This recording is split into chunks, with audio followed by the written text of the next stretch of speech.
Live. Good morning. Good morning, everybody. We're back. We're back on a new day. This has bounced around a lot. We were on Mondays. We briefly discussed Tuesdays, and then I was on Yost's Applebaum podcast. And now we're on Fridays. Okay, wait a minute. We briefly discussed Tuesdays, and then I was on. I know I was able to pause the video. Okay. So I think that works. Okay. But I still can chat because I'm watching it. Excellent. Okay. We're now on Fridays. Actually, I like Fridays. Yeah. We'll see how it goes. It's nice. It's a nice way to end the week before the weekend. I love Dom's comment. What is everyone getting up to this weekend? Because Easter. It's Easter. It's the end of Passover, and it's Orthodox Easter all this weekend. For once, everything's the same weekend, which never happens, or very rarely happens. Being raised Greek Orthodox, it's like, and not to get into religion or anything like that. I when I married my husband and we baptized our daughter, he wanted her baptized Catholic. Orthodox and Catholicism are the same religion, just different calendars. So I had no problem with that, and I actually converted to be one with my family. But I still celebrate both. We still kind of celebrate both. Yes. There's some family Easter hopping going on. We're doing Saturday, and other people are doing Sunday, Monday. We're having some people for the weekend, and because of having a hard time with doing even chopping, we're just going to a brunch and calling it a day, making it easy on myself. We do the same thing. When my brother and I were little, Mom suggested that we stop being so showy at Easter. We all know we can cook. We all know we're excellent cooks. We can show off at Thanksgiving and Christmas, but why are we doing that at Easter? And so we are doing burgers and hot dogs this year. Oh, I love it. That's awesome. My husband. Yeah. Right. Yeah, we're doing burgers and hot dogs. If you were on Instagram, you've seen that I've made crackers and bread and cookies. Yeah. And we do it casual in this household, and it's about family time more than anything else. That's great. I love casual because sometimes even for New Year's, when we have people over, we tell them we're going to eat in the dining room, but you have to wear your pajamas. See, our formal dining room became a games room several years ago because if we take all the boards out of the table, it's the perfect size to play canasta at. And we play rotating hands of canasta, where whoever's cooking gives up their hand to somebody who isn't cooking. And it's a great time. Mm-hmm. I'm looking. Good morning, Julia. Julia's in the house. Julia's just filming this weekend. And I'm sort of jealous that you have time to just film. At the same time, I think I've pre-filmed everything I need to film before Chicago. I think I'm done. I'm hoping to get, because I've been traveling and just a lot of stuff, as I've been explaining, that just trying to catch up. And I'm actually hoping to get at least a couple more videos in before I have hand surgery. So yeah, and you and I matched this morning. Yeah, we're twins. Not good. No, not good. Because I actually also don't know what I've done, other than the fact that I can no longer touch my thumb across my palm at all. So I'm back in the exo. I'm very happy in a weird way that at 18 I had to get a heat molded brace because now it fits perfectly every time I screw up my hand. Well, it's good to rest it. Yeah. Just rest it. So. Yeah, a heat molded, perfectly fit one is so much more comfortable than anything off the shelf. Julia, you're going to be in Chicago as well. She is working with Joel, and I can't remember what booth Joel is at, but he does a whole bunch of vintage pens. Oh, very cool. So I just bought my first vintage pen. Ooh. How did you only just buy your first vintage pen? Peter Peter has a lot of. He has a few vintage pens, Okay. but this is the first one I actually got. Really cool. It's called a Maybe Dandy, and it was like from 19. It's like 100 years old. Only 100 years old, but it writes beautifully. It's amazing. I left it in the other room, so I would show you, but another time. But I love it, and it's just got this wonderful flex nib on it. So Vintage flex is a lovely thing. That's yeah. Mike Daigle. I love Mike. He's so cool. I've still never found anything nicer than the vintage Waterman flex I have. Like none of the modern flex I have compares. And so I've just stopped trying modern flex. I'm like, whatever. Though people keep telling me I need to try a Mag 600 or 650. I have two of them. Okay. They write beautifully. The flex is wonderful. So, but it's like a little issues, and they work on them, so that's fine. But the flex itself it does write beautifully. Wow. But they've always, like, if I had a problem with the nib, Heron just takes care of it, and stuff like that. It's not the writing of the nib. It's, it was like another problem with too much ink coming out. So, okay. Well, Julia's offered to bring me one of hers to Chicago to try. So I guess I'm finally going to try one. Because it's great. But if Heron's there, you can always try, you can test them right there at his table too. He's not on the vendor list. Oh, he's not? That's something else we get to talk about. And I've left the sheets upstairs. They're on my phone because I typed them out to somebody. A couple weeks ago, there was a whole switch up of Chicago vendors that I don't know if people saw. Chicago posted that there were a whole bunch of tables available again. And I had previously copied the list of Chicago vendors so that I knew, so that I could start making notes on who had agreed to film 20 questions and stuff. So I'd copied it when it first came out, which meant when they released the new list on the 14th, I had a list to compare back to. So I know exactly who dropped out of the show. So it's an interest, surprisingly, not the people I thought would drop out.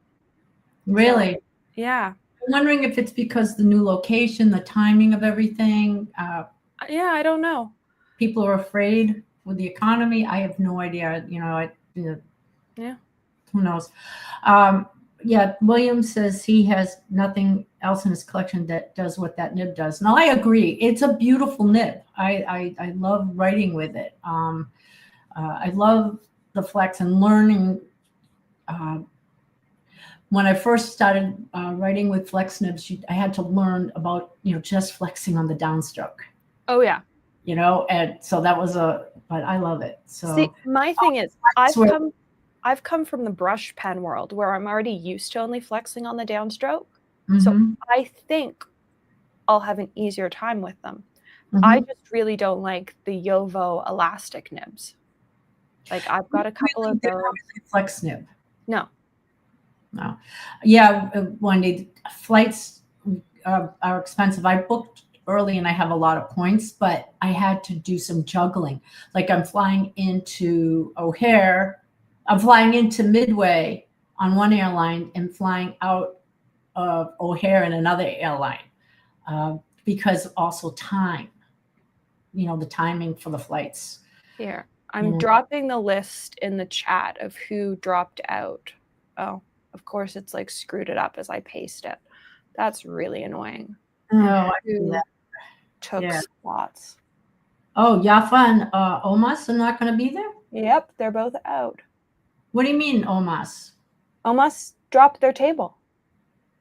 Frank dropped their table? Wow. I'm surprised. I'm going to see Frank out at Fountain Pen Hospital next weekend. Yeah. Wow. They're no longer on the list.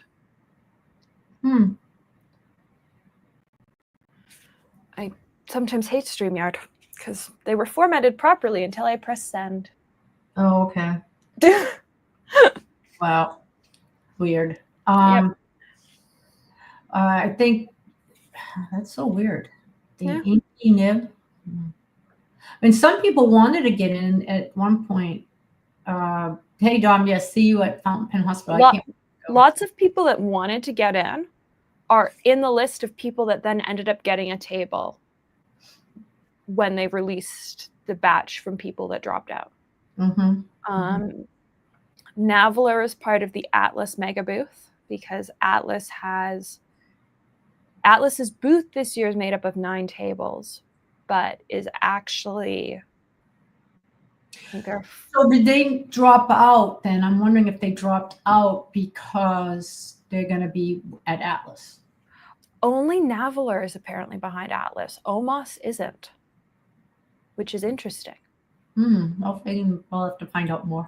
Boy, interrogate Frank about that. I will. Because there are 4 brands behind Atlas's that each have their own table. So I'm about to say were. So what table will you be at? Can you tell us? I can officially, as of 45 minutes ago. Okay. I can tell you whose table I'm at. I'm behind the Atlas mega booth. All right. Which on top of Atlas's tables this year will have a table for Esterbrook, a table for Navaler, and a table for Tino, which I posted the PR pics of a couple weeks ago. And I will have many videos on this week because in the next couple days, it will start to become available at more pen stores. Currently, it is coming soon on a lot of pen stores' websites. So if you want to see all the colors it comes in, you can go and look at it over on Atlas. And they've also got the limited editions coming into Atlas. But here's the handy dandy little pen that I've been trying to hide on my desk since February. Yeah, I'm got my eye on that one too to get. Oh, Claire, it's lovely. It's so cute. It's so cute. Girthy too, which I like girthy. What I love is it's the world's best fidget toy. The cap totally spins. Yep. And it's a Schmidt nib. Yeah, which is kind of great. Was this Schmidt number 5? It's a Schmidt number 5. I've had mine for a while. It's quite patinaed now. But if you want to see the really shiny pictures and it in a very shiny box video, that will be coming this week. I will also say it's heavy. If you do not like a heavy pen, get the aluminum version or one of the plastic versions. Do not get the brass version. The brass version, the only pen on the market we found heavier than it is the Visconti that's made out of marble. This pen is 68 grams. That's pretty heavy. I don't use it posted, but it is really fun. It's really pretty, and it's got a really... Posted, please. What? Can I see it in your hand unposted? Oh, yeah. Maybe. You can see it in my left hand unposted. That's not too bad. And it's got some girth to it, too. Yeah, and I like how it sits. Like, it's just there. It's a great pocket pen. It is a great pocket pen. And it fits perfectly on the top of a traveler's journal. It fits in a traveler's loop. And it's got such a satisfying, if you're a fidgety person, I have been doing this on every episode of Desk Chatter and every podcast for weeks because it is the best fidget toy. Compared to all of the other pens I fidget with that I should not be fidgeting with, because the cap just spins freely and then slides off. Oh, Peter's now on watching us. Good morning, Peter. So I will be behind the Tino booth, which is actually behind the Atlas booth. Okay, that sounds wonderful. And I'll be at the Tasha booth. You will be at the Tasha booth. I'll be at the Tasha booth. So it is being represented. Colo Tino is being represented by Sam Pro, who also currently represents Sailor. Right. So they are not an unknown entity in the pen world. No, I like Scott's a friend. I mean, I just met Scott Yeah. based at Baltimore, and we just hit it off. And he's such a nice person. He's a great guy. Yeah. I love Scott, Michael, and Abe. Yeah. And Michael did a really great 20 questions at the Chicago Pen Show. If you want to go check that out, it was super fun. And he talked a lot about mom and pop pen stores and why they're so important in the pen world. Oh no, I totally agree.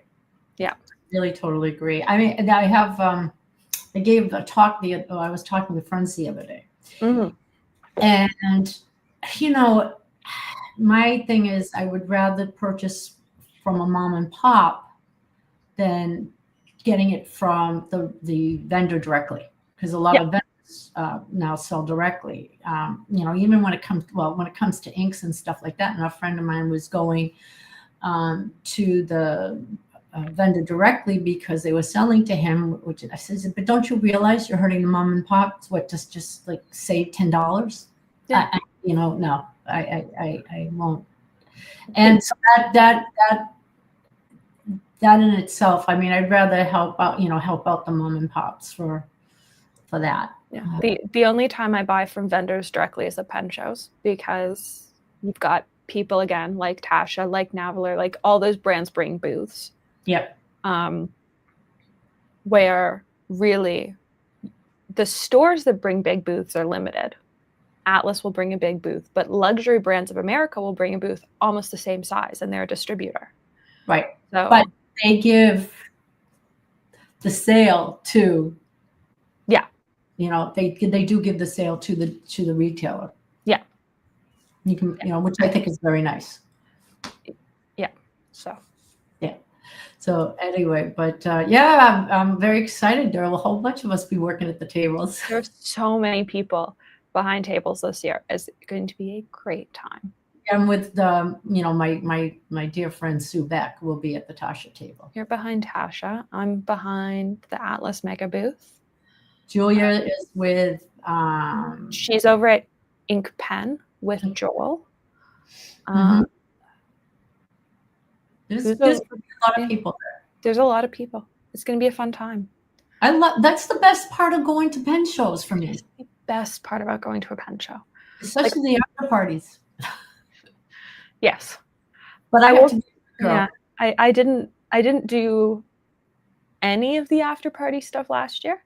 Oh, and Shannon would like it known that she's behind a table too. Oh, which one are you doing, Shannon? She is behind Kenro Esterbrook. Very nice. So it will be a great. And I got to remember to pack your things. I got to pull them out and leave them there with all my other stuff. So I have a Rubbermaid blue packing bin in my office, and every time I think, oh, this needs to be packed for Chicago, I just dump it in the bin. Which is not how I'm packing for Chicago, actually, but it's how I'm like prepping in the weeks ahead, because last year I showed up with Chicago and did not have a single spare nib on me for nib grinds at all. We are not doing that this year. That is not happening. No, in fact, I think Kirk's all booked up, so I just want to, you know, which is fine. I'll just go early in the morning and put my name, because he always leaves. He does half and half. Yeah, I've also got a 9 a.m. Kirk appointment, and I've only currently got one pen I'm getting done by him, so I will have extra time in my appointment on Saturday morning if you aren't able to get a last minute spot. Okay. Yeah, I think I just have something that he has to look at for me. But I mean, I've seen him, and I just got back from Atlanta. So you know, it's like, you know, I have to find an excuse to go over and just talk pens. No. Whereas I haven't seen any of them since Chicago last year. Scriptus. No, I saw Matthew at Scriptus. And I got Matthew to do 2 grinds at Scriptus, but I currently have a Kirk appointment, an Annabelle appointment. Mom has an Annabelle appointment, and I'm debating a Matthew Chen appointment. Do I need a 3rd nib appointment? No. Good morning, Suzette. Good morning. if anybody has any questions for us, Yeah. please put them in the chat. We'd be happy to answer some questions. Yeah. Also, I'm still looking for nib ideas for my Decimo medium nib, because this now has a broad in it. So I have a Decimo medium nib section that I'm going to do something with at Chicago. And I have no idea what I'm going to do with the medium nib. So I'm taking suggestions. I'm polling the community. Oh, Shannon's offering you her Kirk appointment. She's double booked herself. Okay. Yeah, and then I'll just give you the money that you've spent for booking your appointment. Yeah, cursive smooth italic is nice. I have a few of those. I also got a I love the Tonto nib too. Tonto. So. Yeah, because I just, compared to writing with the broad, I just don't like the medium. But I don't want to sell it because they're so expensive. And so I'd rather just get a grind on it and like writing with it. Is my well, you can do, if you could do, like I just saw Julia say with journal and I can't talk. And especially because of using it in a Travelers or a Hobonichi, anything that's broad bleeds through lately. Yeah. You know, because of Tomoe River paper. And that's kind of, I like broad nibs. And I do find that some of my pens that are medium kind of lean more towards that way too sometimes, depending on the nib. But I've been doing fines and mediums now in like my journal, you know, like the Travelers or my Hobonichi stuff, because I can't, the bleed through is terrible. Oh. So yeah, well, at least you can try the journaler nib that he has. Katana is very great. I like the Waverly nib, but I don't know how to be on a. Yeah, I don't know. The nice thing is my Annabelle appointments are Friday night, and my Kirk one is Saturday morning. So I have time. Right. I've got time to try stuff and then make a decision on what I want to get on pens, which is nice. Whereas last year for Scriptus, I had tried stuff at the sidewalk sale and had just known since the sidewalk sale what I wanted. But the little sort of cheat code for my fellow Canadians is that in previous years, Matthew Chen has used the same price list in Canada. So you save 40% by getting your nib grinds done at Scriptus versus getting them done at a US pen show. So. Yeah, because of the dollar. The dollar. So. When I was in Canada visiting a girlfriend and stuff, I needed a piece of my luggage broke, and I went to the outlet and I bought something from Toomey, which Toomey is very expensive, but it was on sale and the conversion rate was cheaper than buying it in the US. Yes. Yeah, so I lucked out there, but I don't think I'll buy any more Toomey here because it's just too expensive. Yeah, I definitely, whenever I buy stuff from US stores, I definitely have to do the conversion in my head. It's like, I know what a Traveler's Journal, like the inserts cost here, but what do they cost in the States? But also, like, it's really hard to get stock here these days. I find that I can get the Tomoe River ones, but I don't like the Tomoe River ones. I want the MD ones, which I can't get here. And so I'm paying about 25% more to buy them in the States than I would be paying for them here. The difference is I can actually get them in the States versus here where I can't get them. Right. So. Yeah, I have to switch over. I just, Yeah. But apparently Toomey has a lifetime warranty. Yeah, they do. Yeah, so I got my Toomey bag, but it's a big ass one too. So it's on wheel, like a big duffel bag on wheels. So maybe I might take that to New York. No, it'd be too big. It's only for the weekend. I'm going Thursday and I come back Sunday morning because the event at Fountain Pen Hospital is Friday and Saturday. And so then when do you go? Because then, so that's the weekend before Chicago. Yeah, so I fly home on Sunday I always actually thought about going to Boston on Sunday. Yeah. Visiting family since I'm so close, but I decided to fly back home instead, and then I leave Thursday morning at like 5 a.m. Join the club. 5:30 a.m. So I have to drive. I have to go to a Fort Lauderdale airport, which is about an hour from me. So my driver really likes it when I say, "Can you pick me up at 3 a.m. to take me to the airport?" I don't make Peter do Lauderdale Airport at all, So, do you have a good contact at Mont Blanc Boutique? Do you think you can help me get an Enzo Ferrari purple? Oh, my boutique just got Enzo Ferrari purple.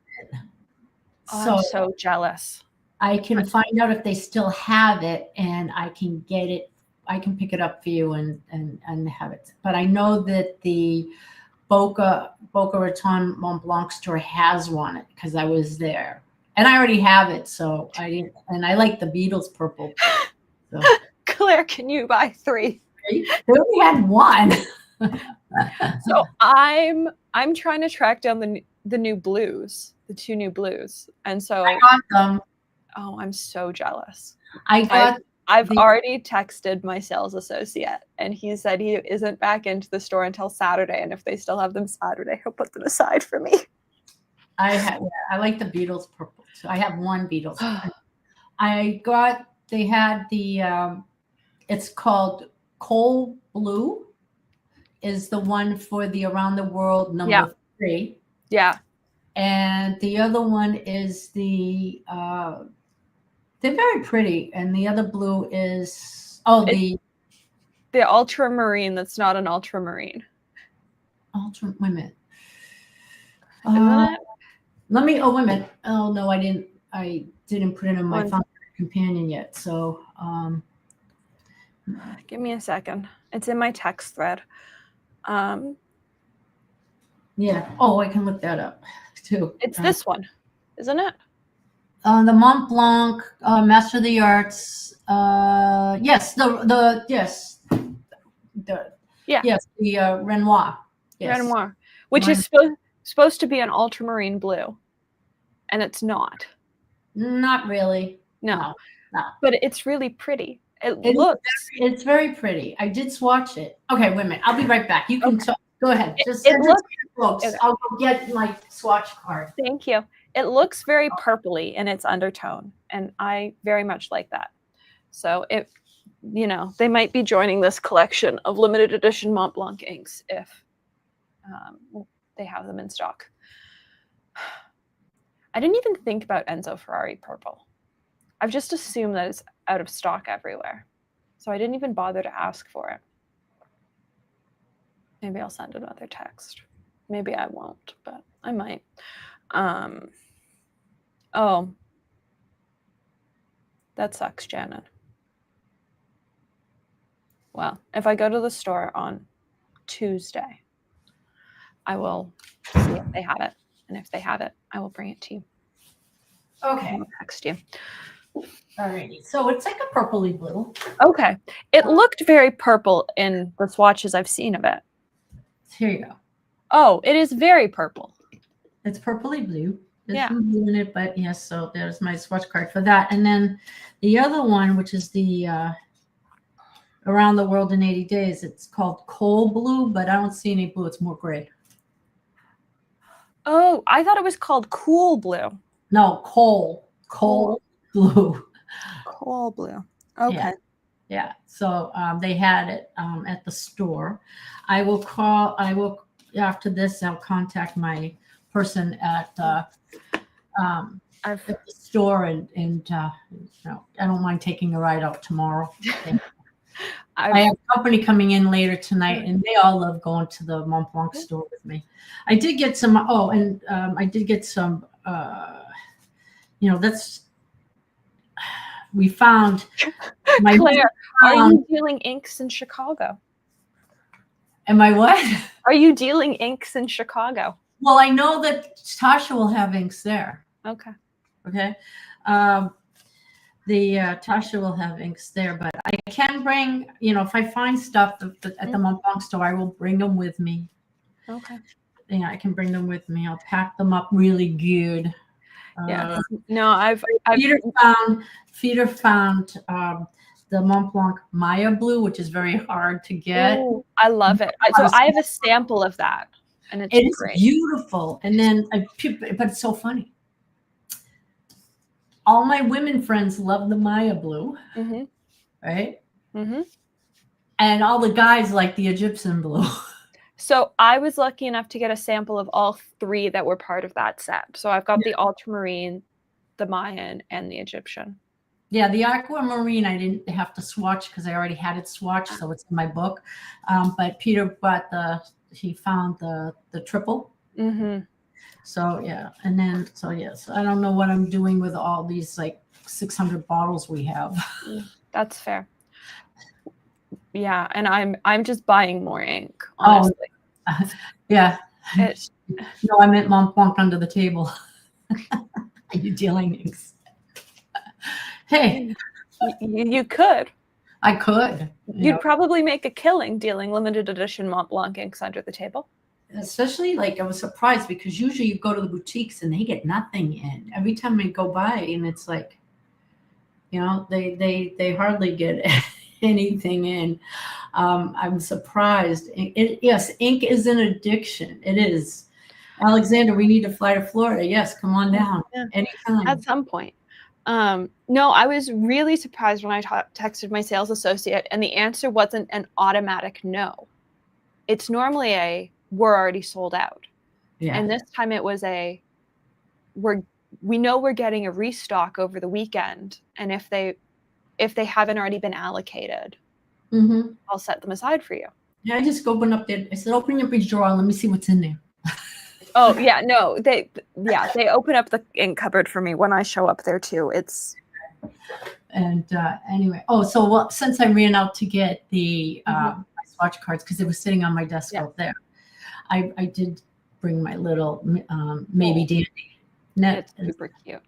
That's super cute, and yes, it's it's a very slim pen. So right now with my hand, I don't write with it often because it's very slim. Yeah. But that nib is just, it's the nib on this, I forget the name of it now. I have it written down because I write everything down. But it's really a cool nib on it too. So how often it doesn't feel like they release inks or re-release inks very often, and yet they seem to have re-released Ferrari. So how often do you think they do that? I don't know. Well, okay, so this is my theory on this one. Okay. They discontinue an ink, and they use the same formula and name it something else. Oh, shoot. It's just by reminding my appointment on Monday. Shut this off. Sorry about that. My theory is because when you look at some of the inks, the Brothers Grimm. Let me look at this up. Yeah, well, they've got a code on the bottom of the bottles, and I know it was a thing on Reddit a couple of years ago to match up codes. Peter said that no one will figure them. That's something else. Okay, but even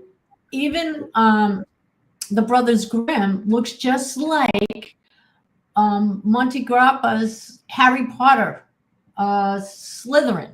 They're the same exact color. So maybe they all formulated in like the same place. And so here's the thing: Cartier's inks are Mont Blanc inks. So are the Monte Grappa inks also Mont Blanc inks? Probably. I mean, when you look at it, a lot of inks are made by Diamine and under different names. But Diamine is what, Diamine makes inks for a lot of vendors. And octopus. Octopus makes inks for so many different people. They make the diplomat inks. They make so many different inks. Yeah, I mean, Scribo and I think Leonardo are all diamine. Yeah. And, they get to choose their colors. They get to talk about colors and what they want. But yeah, I think they're all, so you're getting very good inks because I love diamine inks. Diamine is a great ink.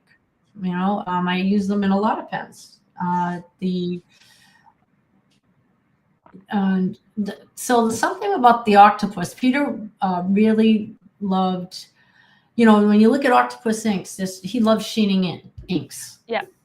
And I'm okay with some sheen, but I don't like a lot of sheen because of sometimes it doesn't dry right or whatever. But Peter's a little disappointed with the sheen in the octopus, not unless you use it in a broader or stub nib. Yeah. But let me see. There are so many base dyed components, I think, so it's not surprising that there are a lot of inks that are similar. Yeah. Well, it's also there's only so many ink factories. If you look at the country of origin for your inks, you'll discover that almost all of the European or Central European inks are all made in Austria.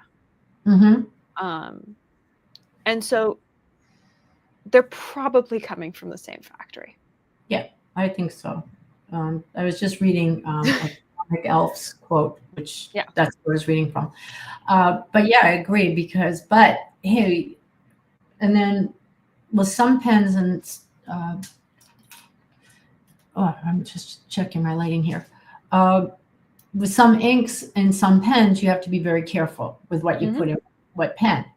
Mont Blanc will only tell you to put Mont Blanc inks in your pen. Well, almost. So I recently went through reading a whole bunch of instruction booklets for pens because why not? Almost every brand has that in their instruction booklet. What I find really funny is that I, several months ago, was at the Mont Blanc boutique looking at inks, and my sales associate told me not to buy the Mont Blanc permanent inks. Yeah, they don't even recommend putting those inks in pens because they eat away at the finish of nibs. Yeah, I think there's one. So this is my theory as well, is that they're all coming out of the same factory in Austria, but some things, probably like in the art supply world, use different formulations. Lots of watercolors come out of the same factory, but their formulas are different. They're made on different production lines, but they all come out of the same building. Yeah. I totally agree with that. And my sales associate told me the same thing about the permanent inks. So why sell them? So that's my thing. Why are you making an ink that eats away at nibs? And also, what is in it? It's so corrosive that it eats away at metal.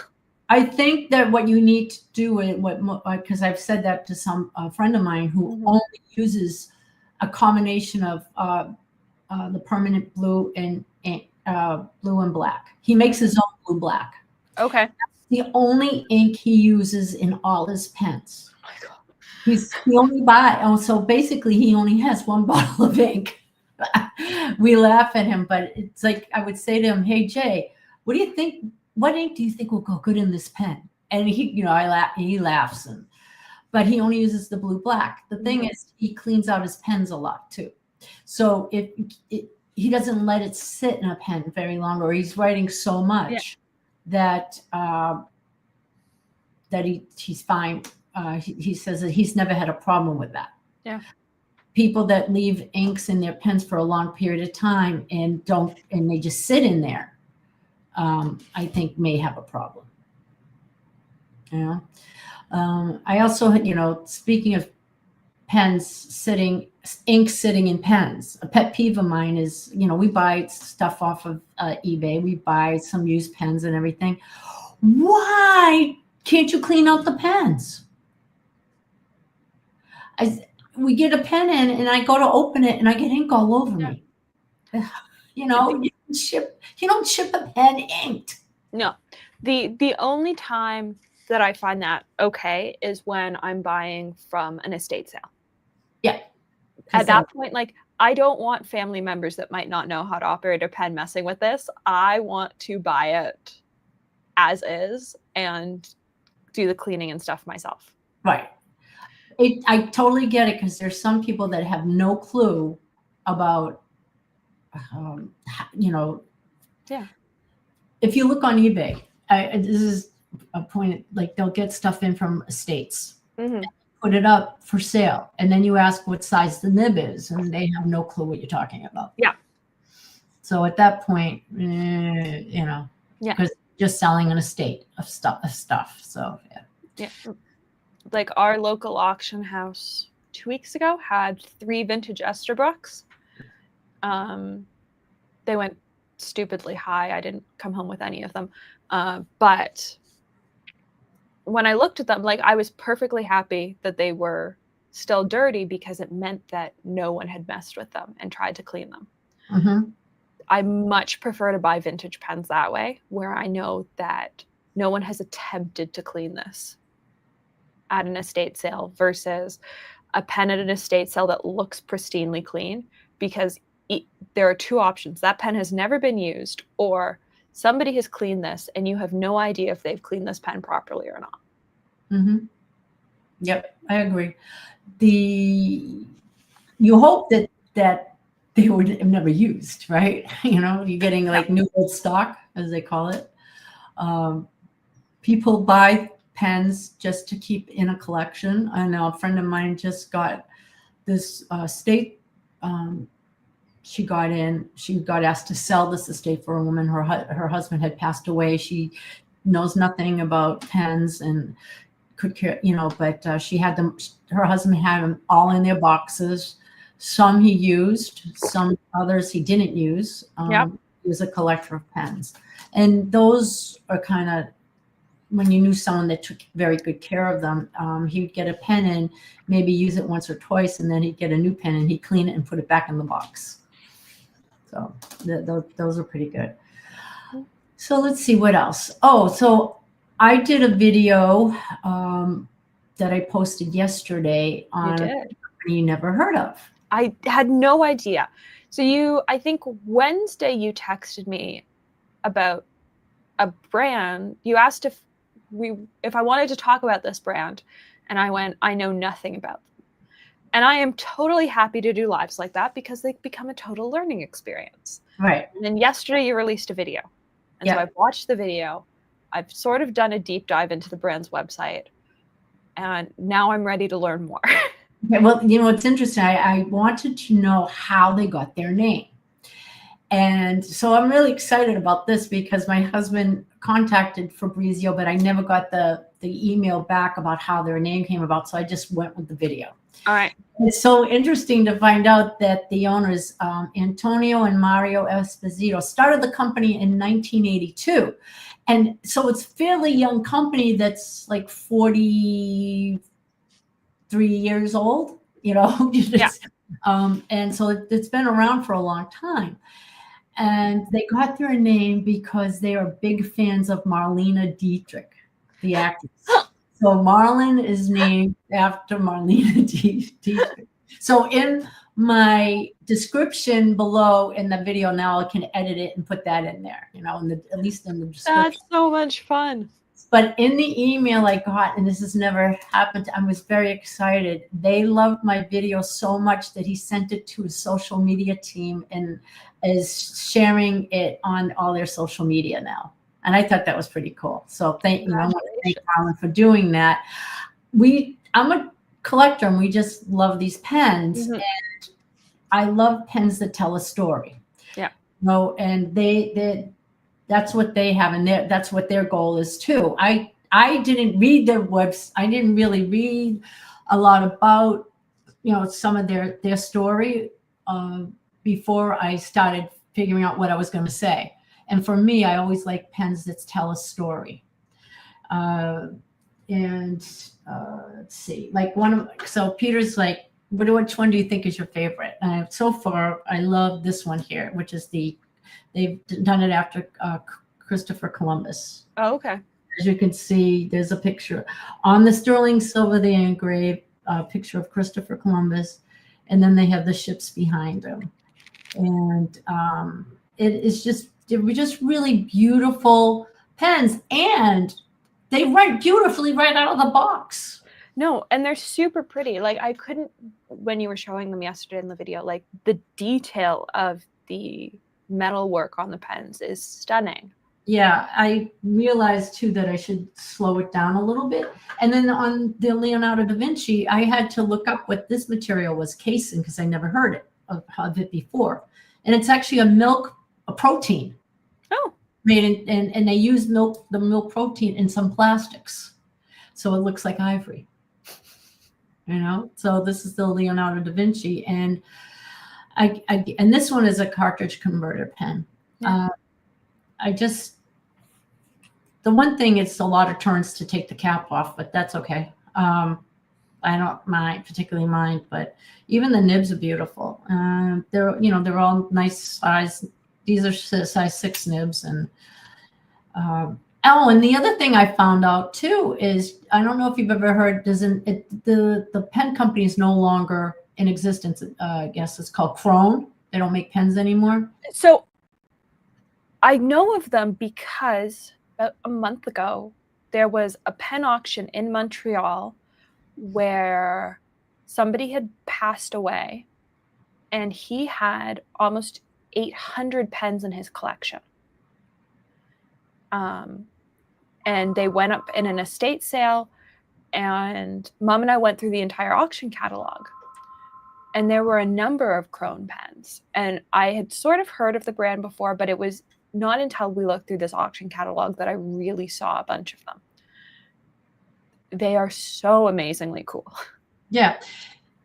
They were made in Marlen's factory. I found that out from, so when I talked about the last pen I did the writing sample with, is the Marlen 10, which was a collaboration with a friend of mine in Australia. Guido had wrote to me, sent me an email, because I asked him how Marlen got their name, and he said he didn't know either. So I can't wait. I told him, we sent him an email and told him. Anyway, he's the one that told me that Krone, some of the pens for Krone were made in the Marlen factory. Okay. Yeah. So when you were showing them yesterday in the video, they did look reminiscent of some of the Krone pens I'd seen, like artistry wise. Yeah. But also that's not uncommon in the pen world to see pens that look similar to each other. There are only so many pen brands that do that really fine metal work on pens. And this other one here.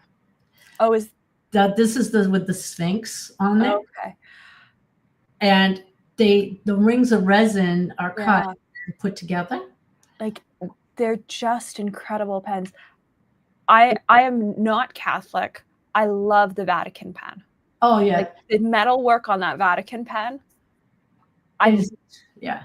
This one here, with the Vatican there, and that's Pietro, San Pietro, and my husband's my pronunciation sometimes, and I knew as I said it, but and I filmed and I went and I'm like, that's why above each pen I put the name of the pen, because if my pronunciation was off, I apologize for that. But and then it's like the staff, Moses's rod and everything, and then on the back of the pen that worked with the name of San Pietro. Let's see, do that. For me, it's the architecture. Like, I am such sort of an architecture geek. Yeah. That I love the really fine metal work with the architecture. Yeah, I totally agree. That's what gets me on these pens. I love, and someone asked me on my, in the comments on my channel, on the video, if it was heavy or girthy. I mean, yes, it is girthy, but for someone with my hand condition right now, girthy is better than some of that's why I do love the little dandy, but right now my thumb is really bothering me today, so I can't write with it today. But when you have a girthy pen, you don't have to hold it so tight. Yeah. It's just, and they said, they asked if it was heavy. And I'm like, I actually took a Mont Blanc and I took the Christopher Colombo pen, and I took the caps off and I weighed them, the gram weight. And the Mont Blanc uncapped is 25 grams. Yeah. This one uncapped is 30 grams. It's not that much.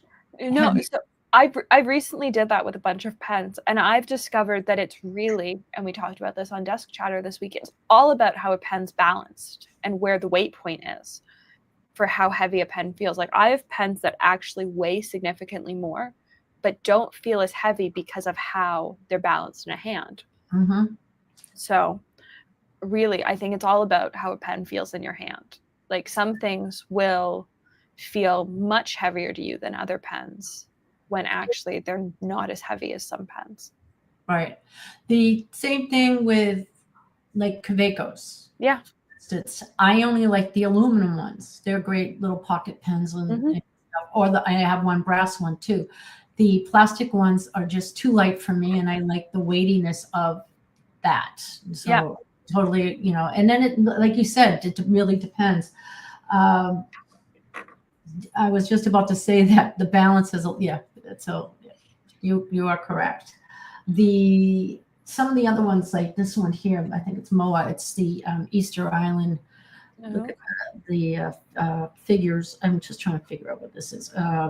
The way the work is of the statues on Easter Island. Yeah.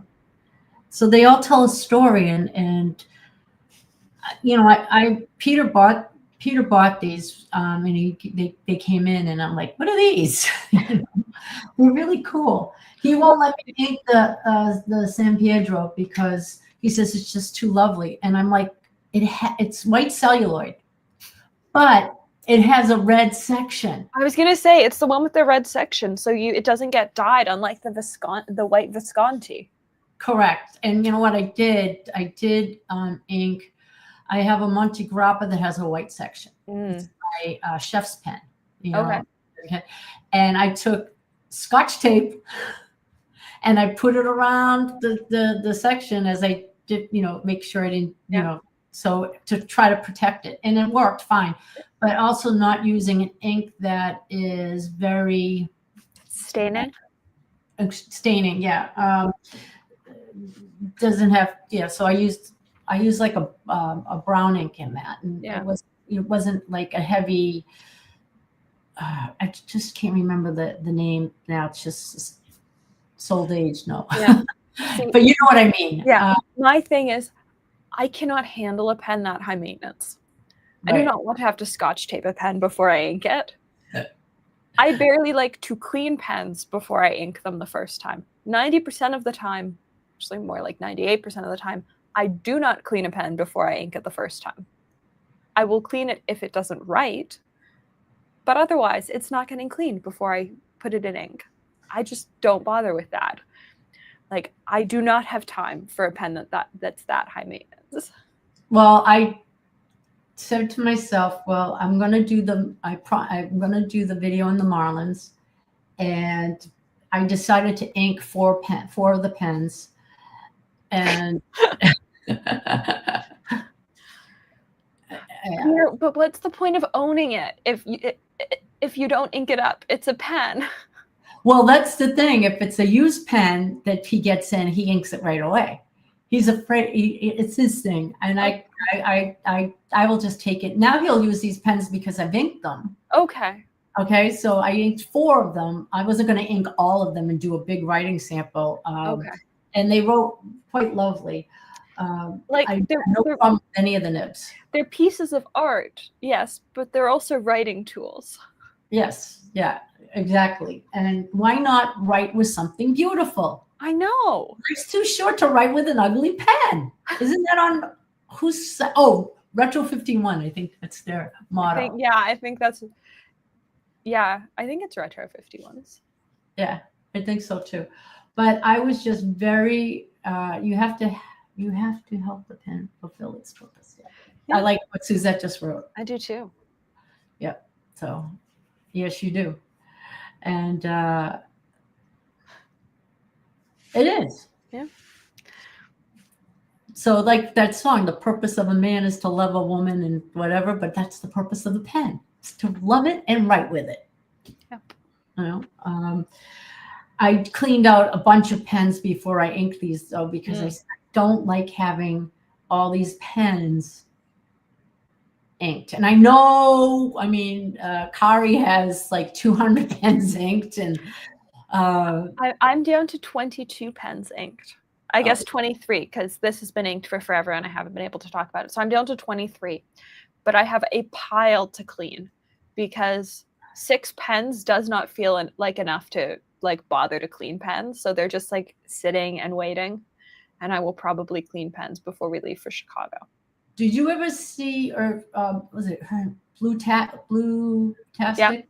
I love her, the way she swatches. I love her Instagram posts and everything. And I asked her a question about how many pens does she keep inked, and she does keep quite a lot of them, but she sets a schedule, and I think every 3 weeks she goes through some of the pens and cleans them out. Yeah. You know, so if I think I'm just reading what Peter just wrote. Yeah, I saw it. I'm choosing to ignore Peter. Yeah, it's funny. So I wish I had that discipline. My issue is I'm not going to bother to clean 6 pens. I am going to wait until I've got like 10 or 12 pens and then be really upset at myself that I've saved this many pens to clean. But if I'm going through the drama of cleaning pens, we're batch cleaning pens. Yeah. We're not bothering to clean just a couple. Well, our niece and nephew are coming this weekend, and he's a huge pen buff. So Peter's can't wait for him to come because he cleans all his pens. And he does a great job. You know, so I trust him with cleaning our pens. So yeah. Yeah, so he'll be doing that. But they're a great company. They just updated their website to make it more user friendly, with having a lot of different languages now, and putting more content. They're designing more pens. So if you haven't looked at them or don't know about them, go check out their site. I think at one time Yaffa used to rep them, but not anymore. So I don't know. I think Yaffa still reps them. They're still on the Yaffa website. Oh, they are? Okay, but they never bring them to a show. So Yaffa is limited in what brands they're allowed to bring to shows. Oh, okay.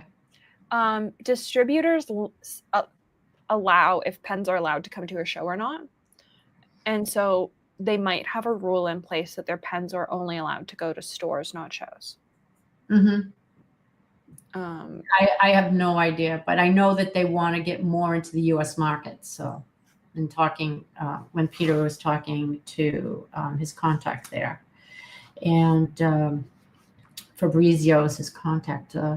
But yeah, their collection. Oh, and they did some awards way back when in the early 2000s on their pens too. Oh. So, which was kind of nice. It's all in this story on their website. And, I couldn't be. See, how I found out more about Marlen pens was when we started buying pens from our friend in Australia, because Peter was perusing eBay and really just in talking back and forth with our friend from there and everything, and kept talking about the pens and stuff. And that's how we first found out about Marlen. So. Oh, okay. But yeah, I listed his on my site. I listed his eBay store, which will not be up until July because he and his wife took a 6-month sabbatical and they're traveling. Well, I've just dropped the link for the Marlen page. Yeah, thank you. Yeah, so just check it out. I just I have I took because I have some pens sitting here. But I'm going to just pull these out. It's just easier. A friend of mine does these wonderful leather holders, and he actually put for me because I'm not selling these. So he's just did it for me because that's how I tell which pens are in my holders. They're such good holders. Like, I love your Visconti one. Yeah. But Yeah. every, They're great holders. And he has an Etsy store, Bello Leathers, Bello. And he makes great ones. He can put your name on them. He's just, he's a good friend of ours. So he did that just for me because we have a lot of pens that we collect, and it's kind of nice to know, okay, I can go to the Visconti one. Yeah. So he did those for us.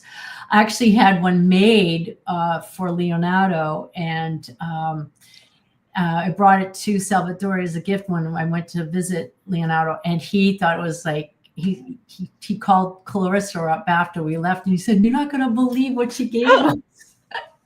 So he was really happy about it. And Clarissa knew because I sent her one as well as a thank you, because I have fun working their shows. I'll be working Leonardo table in DC and San Francisco. Okay. Yeah, so I'm going to those shows. My goal this year is to try to go to as many pen shows as I can. I was going to go to, I know it is. I was going to go to the Dutch pen show, but I need to get my hand done. And I just said, now's the time, and I can do that next year, So let's see, scheduled for those. And I may go out to Colorado for their pen show. I've never been to the state of Colorado, so that's cool too. So might as well do, I'm going to do more US travel right now. Yeah. Yeah. So, and maybe go to Scriptus because, Scriptus is fun. Yeah. It's a fun weekend in the city. Yeah. I love going to Toronto anyway. Yeah. Go visit my friends. And if you fly into the island, it's not that bad of a flight. No. I've been, Toronto, I think I can get a direct, in the fall, I think they're more up because people come, snowbirds start coming in October to Florida so their flights open up more. So it's kind of easier. But yeah, so, because when it's like the end of October, right? It's the last weekend in October.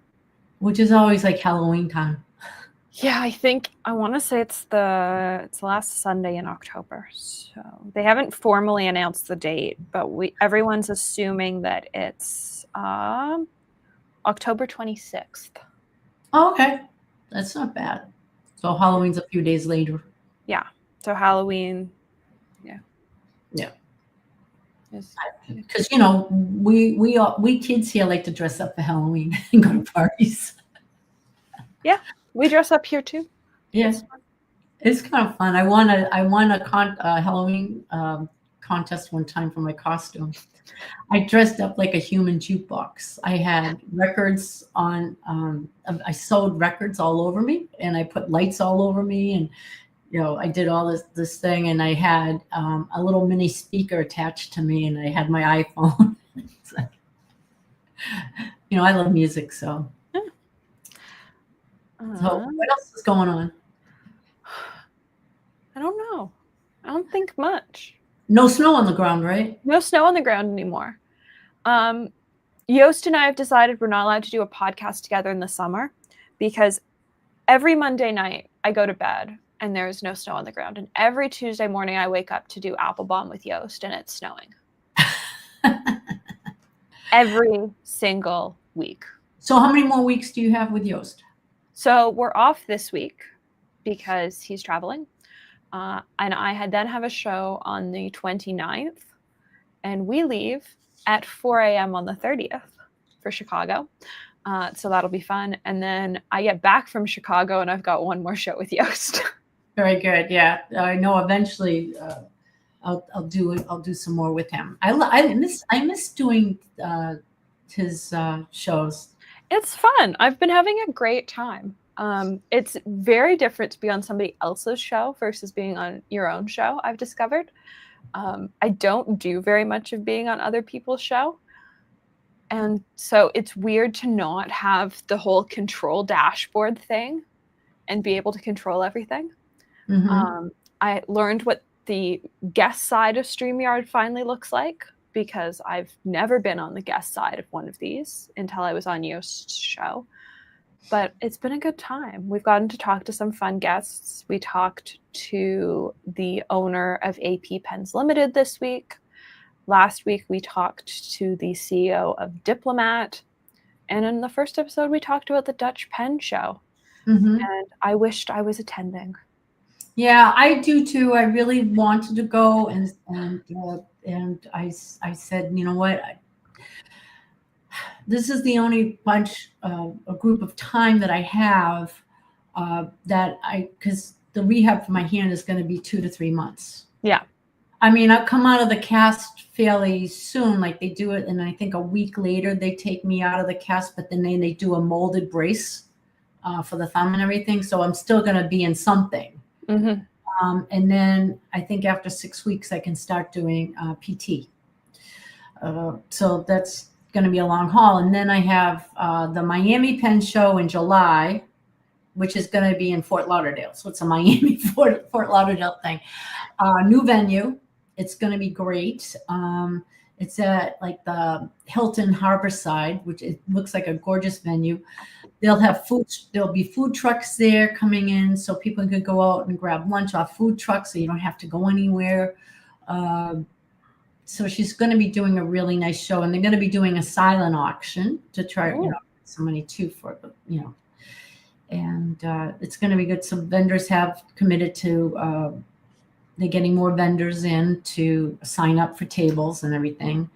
And I said I'd help out, with whatever I have to do and stuff like that. So, and then of course after Miami is DC, Mm-hmm. San Francisco, and Orlando. Yep. So all in that order, and it's just going to be boom, boom, boom, boom, boom, boom. Yeah. So it's fun because, like I said, I'll be working some of the tables there, in especially DC and in San Francisco. And then I always offer, and I go, and if Kurt's table's busy, I always go over and jump in and help out over there. So it's always fun.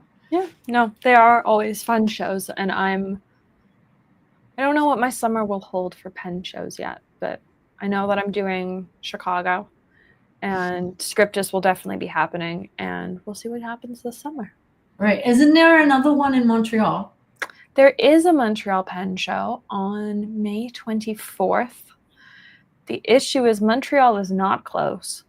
Right. And it's much like Scriptus, it's about an 8-hour show. And so my travel time round trip will be 2.5 times the length of the show. So that's next week. What? You said May 24th for? May 24th. So after Chicago. Oh, after. What am I thinking? We're in April. Yeah, in May 20th. Time's an illusion. Well, I heard 24th, and I know that I leave. That's the day I leave to go to New York. So, but April 24th. Yeah. Because they're going to have some vendors at Fountain Pen Hospital as well for their spring event. So that's always fun. I'm working. We do the Sailor and Pilot area. And last time, I feel like you raided their stockroom and found a bottle of Inaho in their stockroom. No. Inaho I bought from somebody that was selling it on Slack. Oh, okay. I raided their stockroom on some Ferris wheel press inks that you couldn't get, like bluegrass velvet. Mm-hmm. And that one's hard to get. It's sold out on the website. And then as luck would have it, I found, because I gave some samples out of the big bottle I got, and then I'm like, I really like this thing. Peter found one on eBay. So, I want to say it's still on the Canadian site. Okay. Well, yeah. And then there were some other inks. Oh, that's what it was. Pilot. I think it was their 100th anniversary one. But Inaho wasn't in that. I think that's the one I bought. And I rated. I saw, oh, God bless you. Thank you. And I found that, and then there's some other stuff there, but I don't know what I'll find this time. I like going into their back room because they get a lot of pens in. I like seeing your posts after their events on the weird stuff you found. Yeah, they have a back room, and they get a lot of. They'll have a lot of Bexleys and some other ones, and sometimes they get a lot of stuff in like estate sales. Mm. From estate sales, so it's always kind of cool because we'll go in a day early and go and look at that stuff before they get put out. Snooping before other people get to look. I know. So Sue and I like have our little stash over here in the corner. Yeah. And yeah, so here we go to help, and we end up buying more. We end up buying more. Hey, is that not the perk? I, write for Goldspot and then loop the money that I made writing for Goldspot back into Goldspot purchases. Right. I'm not making anything writing for Goldspot. Goldspot is just paying me to spend money at Goldspot. Well, it's the same. I mean, I just love to go and help. And yeah. I know, like, someone has, a couple of people, you get some of those people that make comments, right? That say, oh, she only does it. I've been told I only do what I do just to see what I'm going to get. Well, I just want people to know that everything I have, I pay for. So I don't, I'm not getting things for free. I do this because I love doing it. And that, it sometimes gets hurtful when people don't know me and they prejudge. Yeah. And if you have a question, just ask me and I'll tell you the truth. So that's who I am. So, but yeah, I learn not to let it bother me, but sometimes it does, Yeah. I know very few people in this world that get, or especially in the pen world, that get everything for free. And if you're playing by the rules, you will have a legal disclaimer in your description if you are getting anything even sent to you, even if it's being returned to the brand, because you need to cover your ass on YouTube. Well, I did only one time I got sent a pen, and I did say, it was from Goldspot. And I did say I did get it from Goldspot. Yeah. And they sent it to me for a review, and and I was very thankful for that. But I that was the only one time, and I did say it. So I take all my, other than that one pen, but I did disclose it that Goldspot sent it to me for review. Yeah. Well, and the Bella de Notte was a lovely pen. Yes, it's a very lovely pen, and very, very lovely pen. And I love all my Leonardos. I'm a big Leonardo fan. So they have some wonderful pens. Yes. People assume a lot of things. They do. There's a thing about the word assume, and so yes, shouldn't assume anything. Yeah. But hey, so does anybody else have any other questions for us? Yeah. It's very quiet in the chat. It's very quiet. For the number of people that are watching, it's a very quiet chat today. I'm wondering if it's because it's the Friday of a long weekend. Are we all exhausted? Friday as well. So, so happy Good Friday, happy Easter for everyone celebrating. And then it's also the end of. It's the end of Passover. I think it's either tonight or tomorrow is the end of Passover. That's the one thing about, I have childhood memories of baking and all that happy stuff. And those are the things I do miss, Oh, it's also Holy Week. So Wendy's up to her eyeballs and stuff. Yeah. I feel that. Yeah, no, I've done 4 loaves of bread this week, cookies, and 2 different types of crackers. Mom, I'm here. I'm just really tired. Yeah, I know you are. From all the baking and. Well, no. So I've done baking. Mom has done soups, caramelized onions. Oh, I love that. And all the other stuff for family to descend upon this household. Mm-hmm. Because I think there are 13, there are either 13 or 14 of us tomorrow here. And it's going to be busy. Yeah. It's always fun. It's also tax season in Canada. So Same here. Okay. Same here. Yep. Yeah. Unfortunately, it's tax time for me. I can only listen. LOL. Yeah, same here. So tax time. We just had to send. We just sent ours out to the other day. So it's so much fun. What types of? So normally I make mini egg cookies. Mini eggs are really expensive this year. So I made chocolate chip cookies that got a smattering of mini eggs on top. What are mini eggs? Like the little chocolate, tiny little eggs. Normally the recipe that I make has those in them instead of chocolate chips. But they were incredibly expensive this year. So we got a small bag and I just put them on top. And they are going to be the cookies that make up homemade ice cream sandwiches. Ooh, how lovely. Yeah. It's going to be a good time. Now, what kind of breads did you make? I made sourdough. So I made 2 loaves of sourdough sandwich bread and a loaf of, or 2 loaves of artisanal, like crusty top sourdough. And then you cut a pattern in though too? Or? Yeah. Oh, very nice. And then I made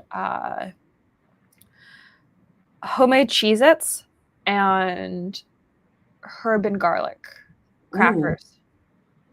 Nice. What's everyone bringing to Chicago? What am I not bringing to Chicago is the better question. I am basically packing everything. I got asked. Yeah, I have to figure out what pens I'm packing is where we're at now. I also need to order ink sample vials. I'm currently out, and I think I'm going to want to pack ink samples. So, yeah. Shannon, you don't live that far away. You could solve this problem. I'm bringing some pens that people asked to see. Ooh. You know, I got asked to bring my a David Oscarson pen and a couple of other pens. So I said I'd bring them. And yeah, I'll bring some of the Marlens too, since you haven't. I'll bring some of those. And that's basically about it, I think. Is Alexandra bringing her mom? Yes, I am bringing you.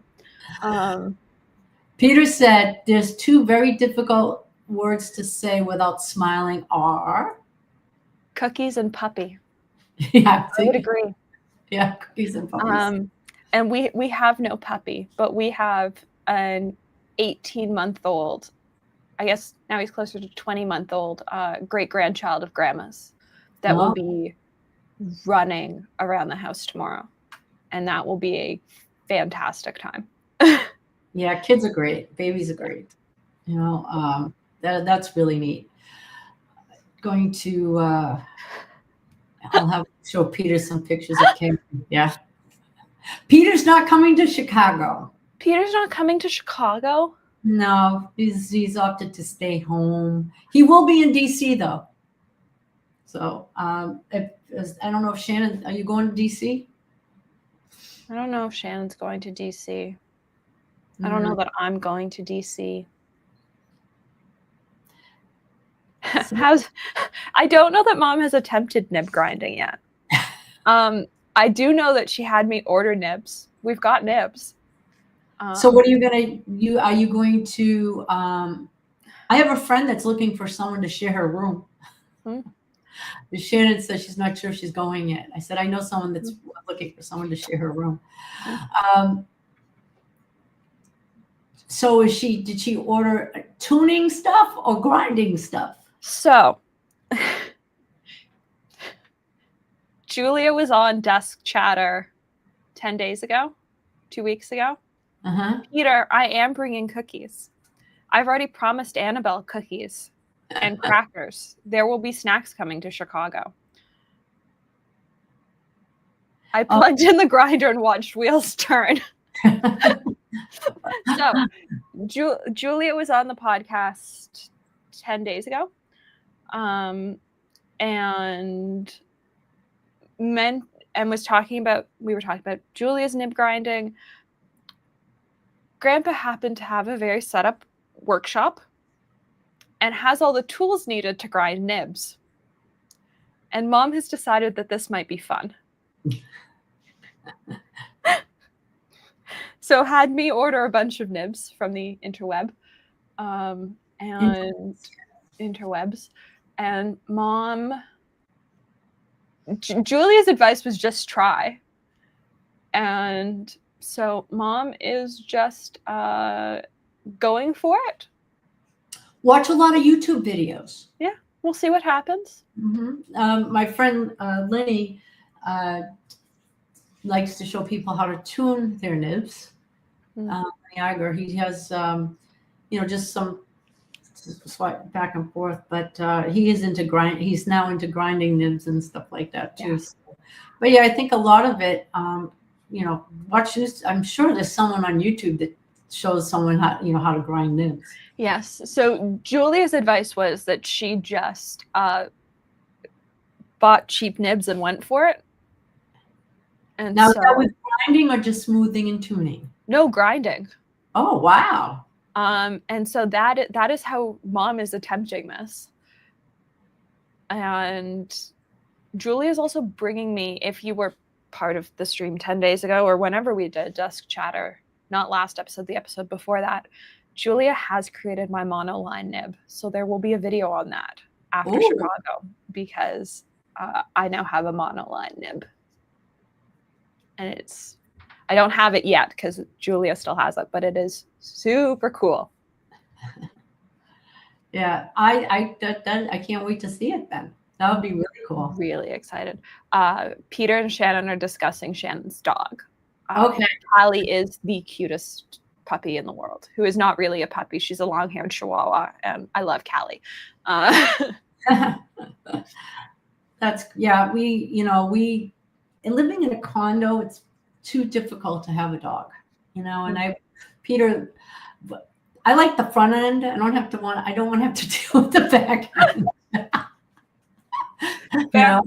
Because then every time the dog needs to go out, you gotta get into the elevator, you gotta go take a walk, and all that. It's just too much, especially with the way I've been feeling lately. It's just too much. Yeah.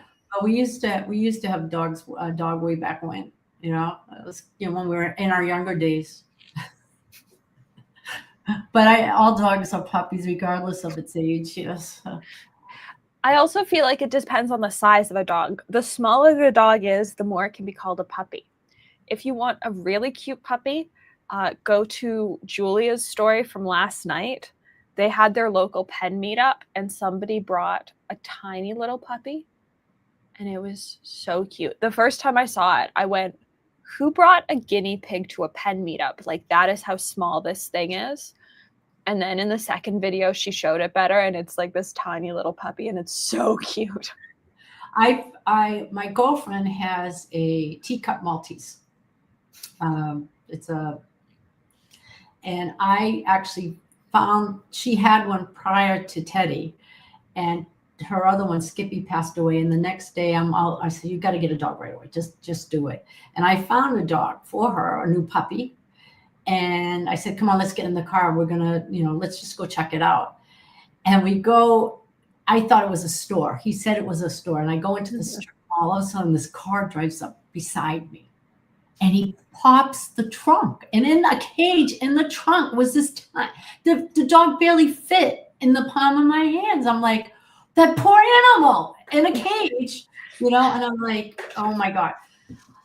We couldn't leave the dog. So she ended up taking Teddy, and he's 7 years old now, and he's still like a puppy size, so adorable. And he's such a good pup. I mean, he really is such a great pup and everything. He goes out with her all the time and stays in his bag, never barks. It's awesome, Yeah, we had friends that had pocket beagles, and they are so cute. Yeah. Very cute. I mean, I know someone that, like even Tasha, speaking of which, people get their animals painted on pens. Mm-hmm. The whole pen thing too. It's like Tasha, Sujen has her dog who has passed, done a ruchi macchiato on a pen. And it's so cute. And her dog was named Teddy. So I love things like that. And I've seen it happens in the handbag world as well. But I love when people are sort of that level of committed to something, that it's like, I am going to put this on a really expensive product. Mm-hmm. I'm in the process of, okay, so I collect anything. If I see an elephant or whatever, it's a memory of our daughter, because she was into and loved elephants. So now Ariel Kulak, who does sterling silver on pens, right? He's doing a pen for me right now with, because I saw one of his pens that he did all elephant motifs on them on a Mont Blanc 149. And so that's my anniversary present to myself, to us, to us. We'll be 41 years in June. So they're working on the pen now. I don't know when I'll get it in soon. Hopefully before Chicago. That would be nice, but probably not. It's only 2 weeks away. Fred on a pen. So Fred on a pen would be adorably cute. Is Fred your father? No, Fred was our guinea pig. Oh, okay. But Fred is also our avocado tree. Okay. Because Fred died, and then suddenly our avocado tree started to grow, and so then the avocado tree got named Fred as well. So that we still Fred eating an avocado. So that we still had a Fred. Yeah. So yeah. Yeah, Fred would be adorable on a pen, because he was a round potato that we taught to do stairs. He was very smart. Oh, Snoopy. Oh, yeah, Snoopy. Speaking of Snoopy, I think Estabrook is coming out with Snoopy. Yes. I don't know when, but I know it's happening. Yeah, I know, and it's been happening for a while, but I said as soon as I what it is, but hopefully Snoopy is on a pen, not like a resin pen they're just calling Snoopy. So I have no idea what it's going to be, but I would love to see Snoopy. Fred the guinea pig, not the plant. So yeah. So doing like that. Oh, Shannon just posted that. Maybe she knows something about it that I don't, about the Snoopy pen. Because she tends to be more in the Estabrook loop than I am. Because I keep asking Justin, and he's not giving me any details. It's Fred with Fred. Fred with Fred. But we have. I don't know. I just love pens. So any excuse to like do something with a pen is always kind of fun too. But I'm also trying to find. I'm having something worked on with my elephant theme, even on a rickshaw bag. Oh. Yeah, so I do love the team over at Rickshaw. Yes, I went there last year when I flew in to San Francisco, and I'm going to do that again this year. So I'm hoping to have something designed by then.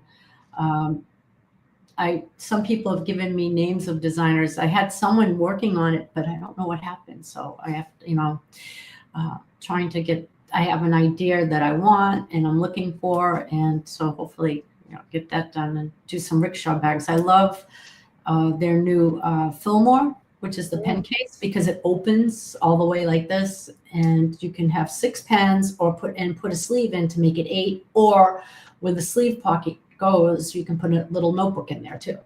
I do too. I really like Tori's new design with Rickshaw. Yeah, for Stationery Universe. Yeah. I have a few of them, but they're great to travel with too because I find my pens are protected better. Yeah. I only have the single pen sleeves right now, but at some point I want to get one of the Fillmore cases, or they're the big bag that holds a bunch of pen sleeves, because I like the idea of being able to just pack all my cases into one giant bag. Yeah. Wait a minute. Is Shannon, are you going to San Fran? Shannon is going to, or Shannon is trying to go to San Fran because it's just before her birthday. Yeah. And Shannon is trying to convince me to go to San Fran. Yeah. Main hotel's probably already booked, but they have one just next door. Yeah. Oh, apparently Shannon has decided she's going to San Fran. Yes, that's the bag. That's the bag I like. I have that one, and then I do like that one too. I have that bag. Mm-hmm. It's great to carry around the pen show because you can use it as a crossbody. Yeah, I really like it in the sprinkle design, but it sort of feels limiting to get a pink bag. I'm like, so I keep going. You should really just get one in black and white so that it goes with everything. I did their tote. Oh, wait a minute. Where's my tote? I'll show you. I got it right here. I did their big tote bag, and it's in rainproof material. And I thought I probably will use this at the when I go at the airport. But if you look in, okay, yeah, and I got the large and the medium size. Okay. And they actually, I was at this store and they did it for me and gave it to me at the show. And this is the same one that Aziza, she was showing it to me. She said, well, did you see Aziza's? Because I think I did. She was packing for something. So I did the same colors. No, I said, I love the coloration. I want the same color as Aziza's. So yes, so this was, because I love this, the whole, like the vibrant pink and everything. So no, it's great. My show tote bag tends to be 2 years ago, Equestrian Ontario did a tote bag that had water bottle pockets and stuff in it. And so I tend to just use my free Equestrian Ontario tote bag because it's also waterproof, the lining. And so if an ink sample or anything spills in it, which it has, it just wipes clean. Yeah, this is waterproof stuff. So yeah, I don't know about ink samples in May. That's blasphemy. Oh, I don't know, the fact that I won't get the sprinkle bag. The fact that I'm thinking about a black and white bag so that it goes with everything. But they have the black and white bag, but I think it's got cats all over it. I know. That's my issue. I like, well, isn't there a herringbone that's kind of like black and white? Yeah. My issue is the one I really like is pink and covered in sprinkles. The practical person in me is going, the only handbags you ever use, I have colorful handbags. I never use them. The only bags I ever use are black. Goes with everything. It goes with everything. Look at it. It even goes with the wristbands. I know. Black goes with everything. So why am I looking at the pink sprinkle case when it does not go with everything? I'm going to get it, and I'm probably never going to use it because you can get a sprinkle case, but do it like in the pen holder, the Fillmore bag. Yeah. The Fillmore case, whatever. Or one of, because I think I have the sprinkles, but only in a pen holder. The pen holder. Yeah. You know? So you can get that urge. Not everything has to be matchy. Exactly. See, and that's my thing. Like, not everything has to match. Right.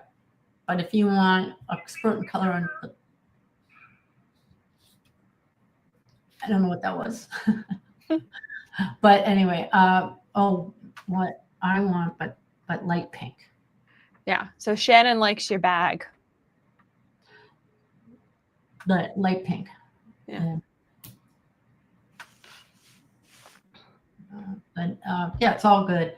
And then, speaking of, let's see, wait a minute, all these messages. And I think Rickshaw's coming to the show again this year. They always come to someone's always coming. Like I was just in Atlanta with Mark. He was in Atlanta. And so it's either Mark or Cheryl. But so it'll be fun because we always have, like, everybody hangs out afterwards. That's the best part of the pen show. You all get to hang out, and just sit at the tables and play with everybody's pens and, just talk pens or journal, which I have not been able to do much journaling. I keep getting journaling supplies in. I keep getting all these lovely stickers and everything. And I just got some more stickers, which are kind of cool for my journals, and really cute stuff. But when am I going to be able to journal? Well, I don't have time. Very cute. So I like putting in my journal some stickers that kind of go with whatever I'm writing. Yeah. Shannon, most of the time they always come to a show. So I think both Cheryl and Mark are coming to Chicago based on the text exchange I had with Cheryl, but that might have changed in the past couple weeks. Well, I know something when I saw Cheryl in Chicago for the Stationery Fest. She was going back and forth on where she was going. She wasn't sure, but she thought that she was coming to Chicago. Yeah. So I talked to them a couple weeks ago, and Cheryl thought both she and Mark were coming to Chicago this year. So I wonder if he's going to have his fuzzy one. Did you see that? I saw it in person, the fuzzy blue pen sleeve. Yeah. It was so funny. So I ended up getting he had made one all in peach with the reverse, so it's kind of fuzzy. I love the peach one that they did for the Atlanta Pen Show. Yeah. Yeah. So they had that, and then they had two types. I ended up I got the one that said, the Atlanta Pen Show, and then I went back and I bought the peach one. Because he said, here, which one do you want? And I said, well, I like to, I do collect them when I go to pen shows. So I got the Atlanta one. Then afterwards, it's like, I really wanted the peach one too. So I went and I bought it at Cook's table because I didn't want to say, can I exchange it? So I said, yeah, I'm looking forward to this year's Chicago design because I've got last year's Chicago. And so I'm interested to see what they do this year for Chicago. I love collecting them. They're kind of cool. I have a whole thing. And they're great to attach to your lanyard so that you've got a single pen attached to your neck at a pen show. It's always fun to see what people are carrying in their rickshaw sleeves at a pen show. Yep. And then because I'll be at the Tasha booth, and we're, if we're filling out some of the paperwork for bigger sales, you need to use a ballpoint pen. You can't use fountain pens. So I always I have something that I can attach onto that as well, because it's on. So at least I'll always have another roller ball or ballpoint. Badge of honor. Yes. Yes, the stickers are really good. I like stickers. They're fun. Do too. Yeah, and I, like putting. Sometimes we get together and we do a lot of journaling where it's collage journaling, that tells a story too, without, just having some fun with that. So just putting stuff together, just get, it's neat to do stuff like that to get your mind off of whatever else is going on. You just kind of just sit around and just journal. And I haven't done a spread in a little while. So it's cutting it, using a scissors right now, and cutting just hurts too much. I'm not good at using scissors at the best of times. Yeah, I just can't, I know what to expect because I had the same surgery with my left hand 10 years ago. So I'm hoping in a 10-year period of time, things have changed and a little bit different. And it won't be too bad, but I am looking forward to getting it over with and putting it behind me. How many sleeves do I have? I think I've got 3. I've got the Chicago one from last year. I've got the black one my celluloid Waterman lives in. And then I have a Heinz Atlas exclusive one that Brendan gave to me last year. Mm-hmm. And I think that's it for my rickshaws. I might have one more. Yeah, I have a few, Yeah. but I'm going to a lot of pen shows. Yeah. Well, honestly, I really like the single pen sleeve ones. Like, they're so useful, and I use them all the time because often I don't need a bunch of pens on me. And if I want to just slide a single pen into my purse, I'll normally just put it in one of the rickshaw sleeves. That's what I do. Because I feel it protects them in my purse, and I can just, I don't, I try to position it so it's not going all over the place, but in a purse, it's kind of hard. But yeah, I prefer the single ones that I use in my purse because I'm not going to carry. If I just go out for the day and I want to have a pen with me, at least I know I have one pen with me. Yeah. So I use the rickshaw sleeves, or I use the Galen leather slip and zip the most. Mm-hmm, mm-hmm. That's it. So the trick, Shannon, is that they don't advertise who they are. So I accidentally found Cheryl last year at Chicago. Mm-hmm. I didn't know who she was. All I knew was that there were a whole bunch of people wearing the sleeves, and I just found somebody with the sleeve and asked how they managed to get one, and the person I happened to ask was Cheryl. That's how I got mine. They just kind of, that's weird. I wasn't even holding up my thumb. Yeah. I don't know. You just never know when those things work. Yeah. So you just never know. So if you see, they have them around, like Mark had he had like 3 different ones on. He had that really big fuzzy one that looked like troll doll hair. And then he had the little peach one, which is really cute. And he had the other one, the Chicago one. Yeah. So I have them around here somewhere. They're probably in the bag. Yeah, I'm looking at I've got a command hook that I've currently got all my show lanyards hanging on, and I'm looking at my Chicago one from last year. But that's the thing, like, they don't advertise who they are. You just sort of find them. And that's sort of the fun of it, I think. Yeah, it's almost like an Easter egg hunt. Exactly. Yeah. And at Chicago, it's the adult Easter egg hunt, because this year, they've brought back the kids event, I believe on both Friday and Saturday, where there's some sort of event for kids where they have to go to a bunch of different booths. There doesn't seem to be clarification on how that's happening yet, but it should almost be like when they do it at some of the other pen shows. I think they do it in DC, or I don't remember. Yeah.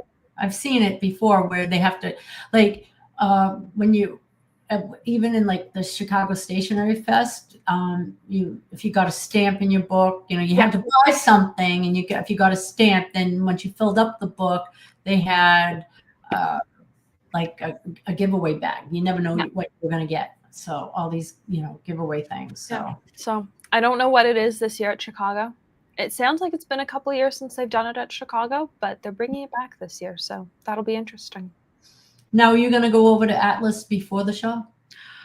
I don't know. I don't think so. It also really depends on what time we get into Chicago.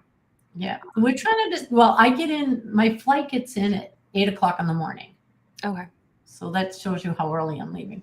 And it's about a 2.5-hour flight. So I'm leaving early, but I like getting in early. I like taking the first morning flight out anyway to get to my destination.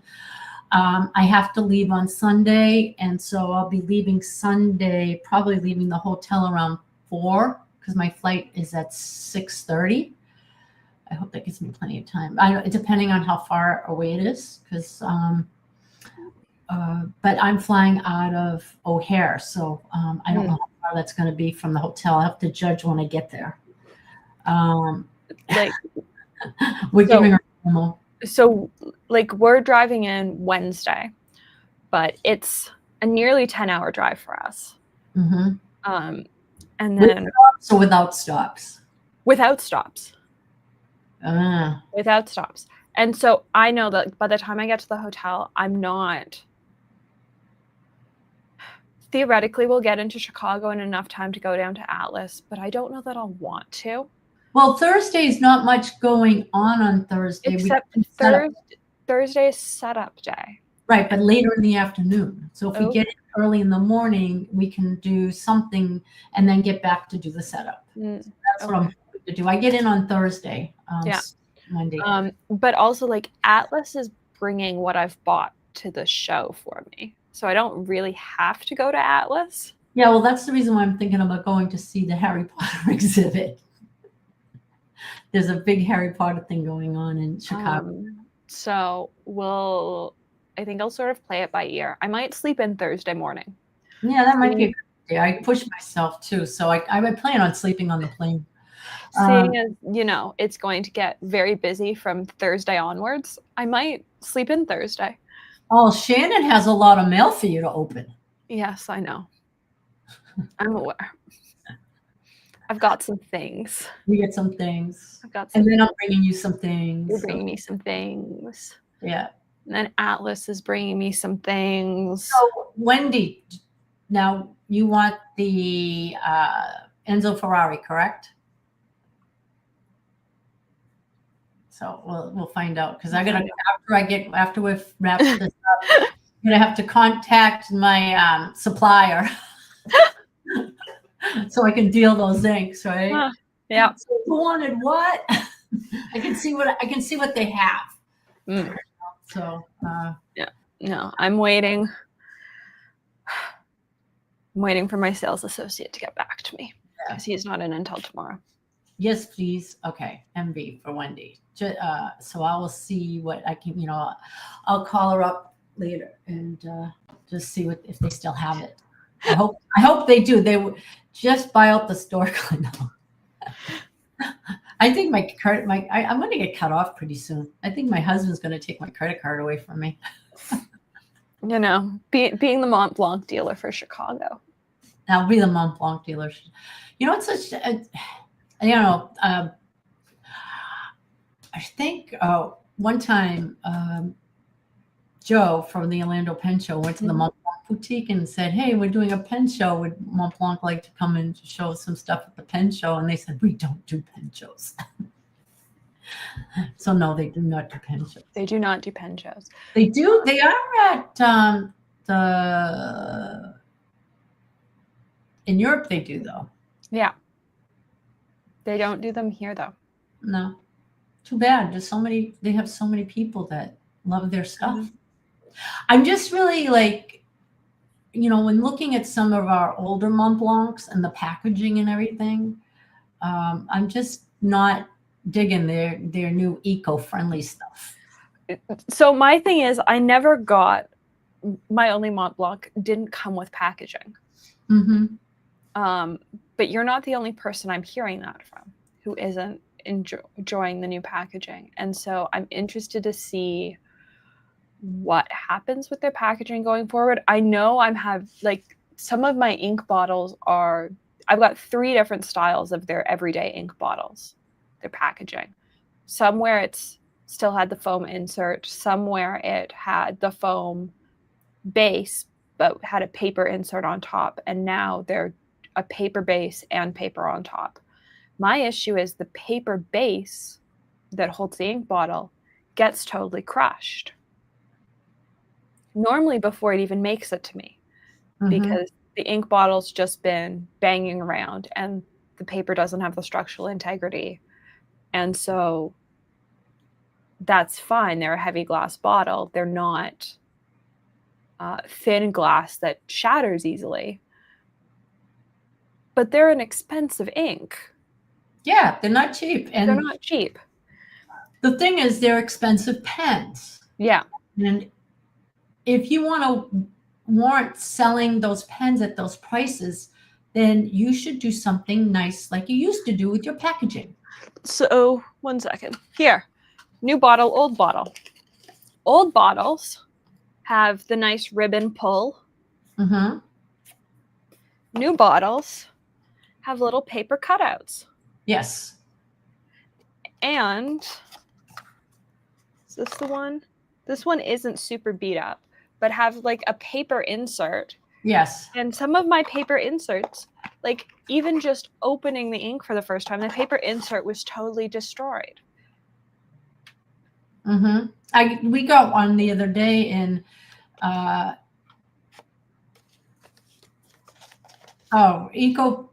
Peter's right though. EcoPack is a way to cut costs and give their customers a fake way to feel good about it. I don't disagree. I just think that, you look at some of the pack, and it doesn't have to be super elaborate. No. Just something a little bit, if you're spending $1,000 on a pen. Yeah. Like, did this cost them all that much? No. But it also looks far better than this. Exactly. And this is hard. That's harder to do. Exactly. I like this. And then some of the new boxes that I just got, like the Renoir, it's the same. That's the same thing. So my limited editions have always come in a pull-out box. Well, now it just has the tab. It doesn't have a string.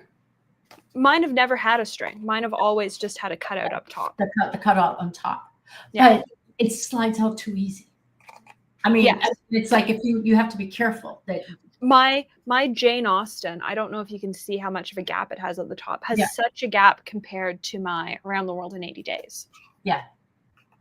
Yeah. Like it just. Exactly. And that to me is not safe either. No. Now, most of the time, here's the thing. Do you keep the boxes on all your inks? Depends on the ink. My Mont Blanc ones stay in boxes, especially the limited editions, because they don't have labels on them. Same with Ferris Wheel Press, because some of the fairy tales aren't labeled. They all stay in boxes. Also, it makes them easier to stack. So things that have to be stacked stay in boxes. Right. But if you look at this top shelf, like lots of things up there aren't in boxes. Well, some of them too that are in the plastics, like the Robert Offers and the Diamine and smaller ones. Exactly. And so it depends on the thing if it stays in a box or not. These will probably all come out of their boxes. They're just in boxes right now because I like how the manual boxes look. These will stay in their boxes because they don't stack not in boxes. So it's about how things fit. If things have to stack, they stay in a box. Right. I have like little containers. Yeah. Probably about this big, and I can store more inks in that are out of their boxes. I have a storage issue because we like inks too much. So we have a lot of inks. Some of them I keep in the boxes, like the Mont Blanc, because of what same thing. I'm agreeing with the limited editions, and they stack. Ferris Wheel Presses, they stay in their box because they do stack better. Especially their bottles are the globe ones. Yeah. And then, but like my Van Diemen's, I take out of the boxes because I found a container that they fit perfect when they're out of their boxes. And I stack those plastic containers. Yeah. Like I love the Mont Blanc inks. I love the Mont Blanc limited edition inks. My issue is how hard they are to get. We've talked about this a lot on Desk Chatter recently. I'm not a huge fan of. It's the reason I didn't buy the Coffee Monster Co. Esterbrook release. I'm not a huge fan of the rush of limited editions. I don't find that appealing.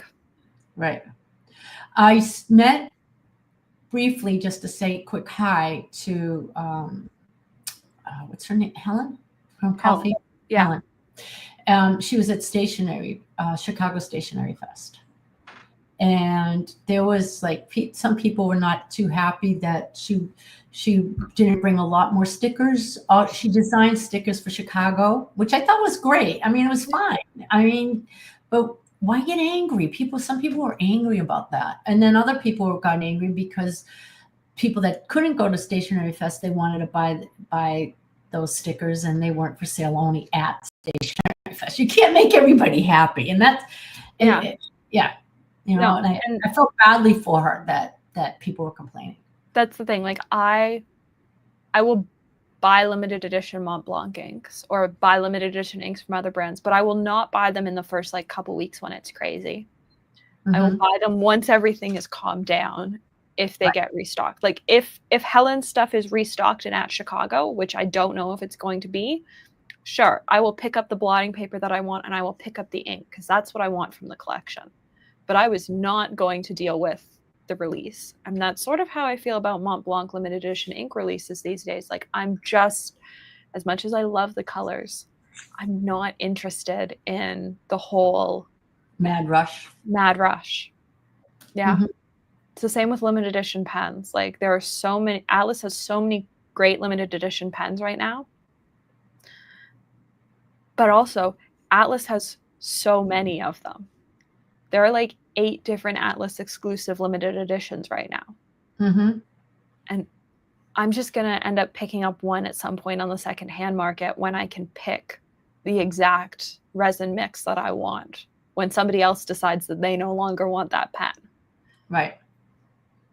Yeah. It's like the mad rush. Even like like even the Mont Blanc has come out with some of the new pens. I actually saw the Renoir pen when I was at the store, and I thought I would really like it, but there's something about the photograph of the barrel shows a darker wood, but in person it's a little bit lighter on the pen and stuff. So I'm like, you know what? I'm learning now to be more picky. Yeah.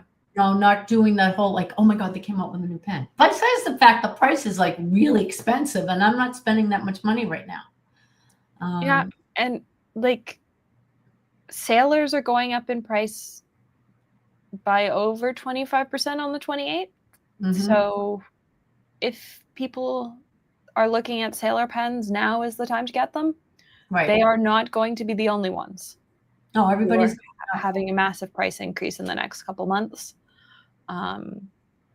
And I think Atlas has already mentioned Lennon Toolbar and Warringall. Like the next time Atlas gets a delivery, their prices are going up. So everything is going up in price everywhere. And so now, now it's time to like, if you can get a deal now, just, and if you can afford to do it, then get it now. And I just would hold off and wait and see what happens. Yeah. Because sometimes what goes up must come down. Yeah. That's how I feel about the Bohem. I love them. Someday I will get one. There were 16 in that vintage pen estate sale auction a couple weeks ago. They all went for far more than Bohems are normally going for at auction or on eBay. One went for, I think, almost $5,000 on a pen that eBay sells for a couple hundred. Like, I don't know a Bohem. Really? It was. Oh my God, maybe I should sell mine now. Maybe it was absurd what they were going for in this thing. Like the estimates, Claire, were like $200 to $300, and I was like, great. I'm walking away from this with a Bohem finally. And then they went so sky high. And I was like, well, I guess I'm not getting a Bohem. No, I get 3 of them here. And I'm pretty happy. I don't need another. There was one that I really would love to have. Yeah. And it's fine it's like, but I don't need to get another one. I'm happy with these. I mean, how many Bohems do you need, right? These are all fell in my lap at different times, which I, got them at a good price. There's one that has a Bohem that has leather here, and it's purple. And I saw one in black, but I'm like, nope, I'm going to wait. It may take 10 years, but whatever. Yeah. I'm going to wait. But man, if I could get $5,000 for one of these, maybe. Yeah, it's like, how many Bohems do I need? Well, I'd really like one. I'd like one at a reasonable price. This was the first one I got, and it was a friend of mine in Prague that was able to obtain it from someone from an estate sale for me. And that was and the other 2 I got at at actually, I got the silver one at the Chicago Pen Show last year. I know.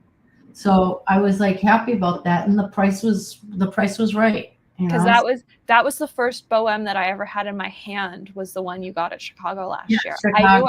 I already knew I loved them. And I do post it because other than that, it's just too small. I need this, it's easier to post. Yep.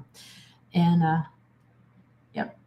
I think So it's nice size. It is.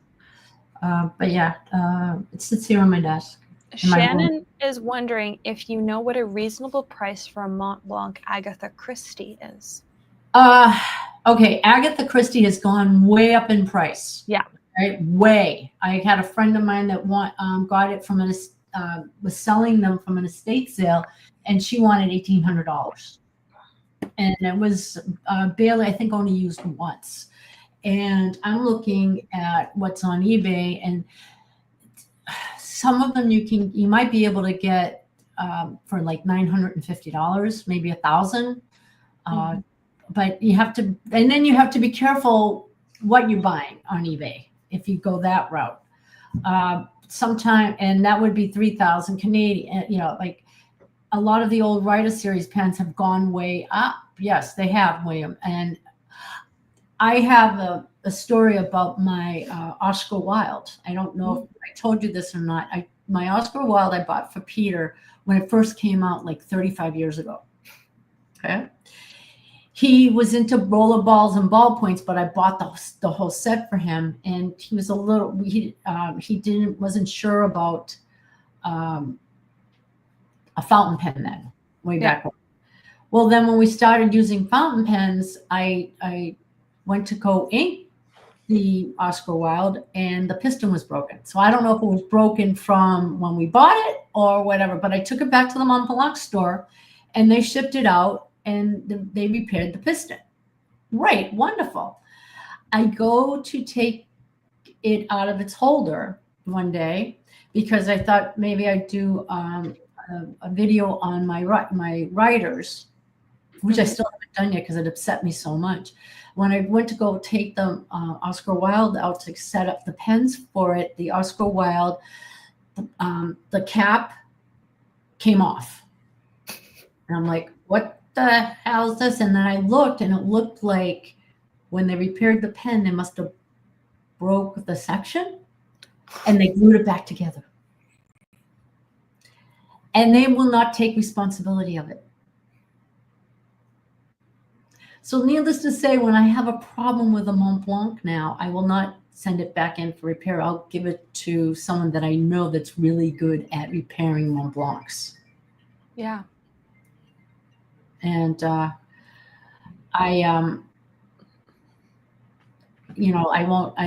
would rather do that than send it back in, because I'm just that whole thing. And then you have to wait 3 or 4 months to get it back. But there are a lot of people at the pen shows that that can repair Mont Blancs. Mm-hmm. And if I'd known that, I wouldn't have sent it back to, knowing what I know now, I don't think I would have sent it back into Mont Blanc. Yeah. And who knows? It wasn't me that broke it. And, I'm just sitting there, and I go to pull it out, and the whole thing went like this. And they said, well, because of the age of the pen, they don't have the materials anymore for that pen. I think it was celluloid too. I know the Edgar Allan Poe is not as expensive as the Agatha Christie. I feel like I've seen an Edgar Allan Poe recently. Yeah, they're like more available. I've gotten the same phone call twice from I don't know why. It might have been on Virtual Pen Show. Somebody had it up there. Yeah, and I missed out. There was the Egyptomania, the two-way one, and I really loved that one, and I missed it by like a half an hour in buying it. Someone sold it at a really good price.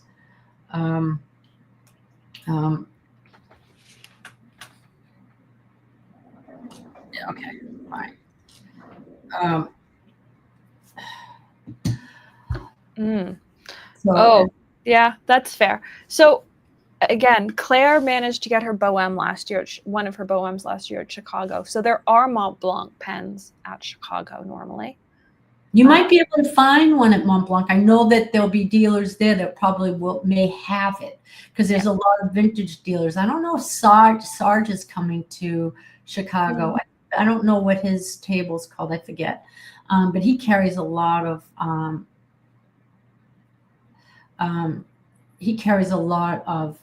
Mont Blanc pens as well. Yeah. That's my thing with a Bohème. Like I didn't know enough to buy my 146 without help. I called you and Peter to buy my 146. And that's the thing with buying a Bohème. Like I know I love them. I just don't know enough about buying Mont Blanc pens secondhand to know if they're authentic or not. I forget the name of the Rocky Top. Does that sound familiar? It does. They're a sponsor of the show this year. I think that's who I bought it from. Okay. That's who I bought it because I bought 2 Mont Blancs from him. I know. Because you were very excited.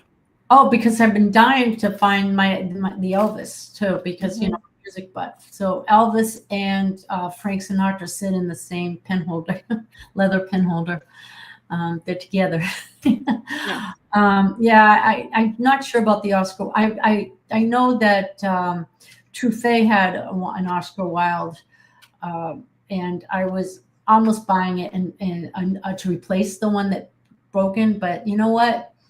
I probably will not replace it and just move on and get another pen. Right now, I glued it back together, and it just sits there with the rollerball and the. I think it's the ballpoint and the pencil. Maybe I bought some stuff, so I think I might wait it out. But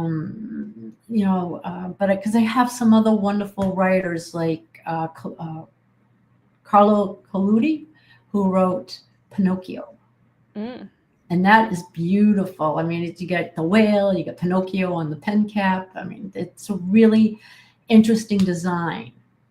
Like even with the Jane Austen, it's a beautiful design. Oh, it is. Some of the other ones that they do, black is more, do another color. Yeah, no, there's an Arthur Conan Doyle one that in the magnifying glass has a dinosaur. I adore that one. I think it's my favorite pen in the Writers series. I have the blue one. Okay. Yeah, I have the blue one, and you see Baker Street when you look through the. Yeah. But I like that one, and it's there's a funny story with that one. I bought it from a friend, Rick Leaps, and he had it for sale. Okay. And he ended up getting it. I don't know how he got it, but believe it or not, it came from Yost, and it had a double broad nib, a broad nib on it. But I thought it was funny that it came from Yost to Rick to me. That's what that I thought that was funny because the box had Apple Boom on it. I'm like, okay, this is kind of funny, So, but anyway, but I think we may call it a day. Yeah, I will be seeing you in like 2 weeks. I'm excited. Me too. We should do a quick live from there. I assume we probably will. I'm actually going to bring my selfie stick that stands up, and my phone will put the magnet right on there, and we can just do it that way. It's kind of we can check up on that. Yeah, it'll be fun. I'm very much looking forward to it. There are so many people coming that I know. Yeah, it should be a great time. It will be so much fun. And then we have a dinner we're doing. We do have a dinner. We've got a dinner on a Friday night. I'm very excited. I've got Tasha near the top of my list this year. I did not spend nearly enough time at the Tasha booth last year, and I did not buy any Tasha inks. And this year I have many Tasha inks on my list. So yeah. So I'll make sure when I go open the box if it's there to hold. You wanted the So I had a text conversation with Sue. Sue has apparently had a bottle of Sabi Midori for me for months. Okay, good. I'll make sure she makes sure that it's in the thing to bring too. So I now get to pick up all the pretty other inks from Tasha that I like. Yep, that's kind of cool. It will be fun. So it will be fun. I look forward to seeing you in a couple of weeks. Yes. Thank you to everyone that came and viewed our live today. And links for Clare in the description.